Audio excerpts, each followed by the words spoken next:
Pierre's response to the tariffs. The unjustified and unprovoked tariffs that President Trump has now announced against our auto sector. These tariffs will damage his workers and his economy, just as they will damage ours. We must retaliate and target goods and services that we don't need, can buy elsewhere, or make ourselves to maximize the impact on the Americans while minimizing the impact on ourselves. But before I go any further about these unjustified tariffs and how we're going to respond to them, let me speak to the workers in the auto sector. You're afraid right now. You're anxious. You wonder how you're going to pay your mortgage or put food on the table.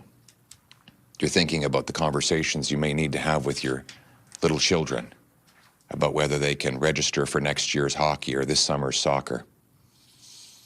You don't know if you'll be able to stay in the same city or what's going to happen to your future.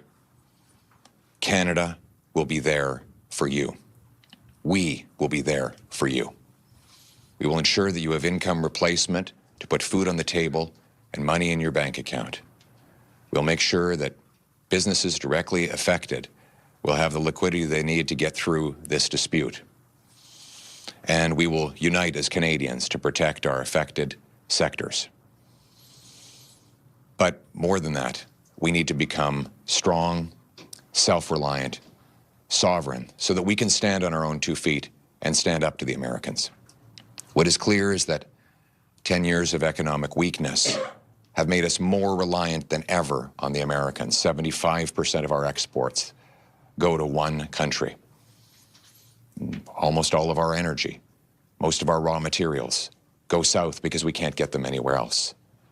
We need to take drastic action to build an economic fortress in Canada, able to reach other markets around the world, repealing the anti-pipeline law, rapidly building LNG liquefaction plants, mines, factories, expanding and making our ports functional so that we can move our goods to other places around the world, knocking down the barriers between our provinces so that we can trade with ourselves for a change.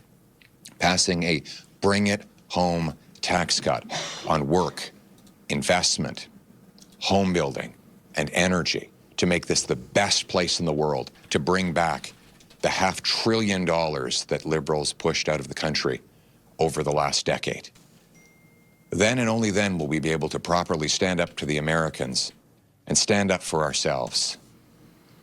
Now is not a time for weakness. Now is not a time to continue on with the failures that got us into this place of dependency. Now is the time to take back control and relaunch our economy so that we can confront the president's unjustified threats and tariffs in a position of strength. We will do this for our people, for our land, for our home, for Canada first, for a change. Now that right there, ladies and gentlemen, is a leader worth following. Pierre Poilievre knows what to say, knows how to handle the situation, and he's been preparing his entire life for this moment right now. Not just to lead Canada and bring us to being a prosperous country, but to navigate all of these, intra-provincial trade barriers, all of the turmoil and turbulence with America and all other countries, I almost said companies, all other countries that have beef with Canada, essentially.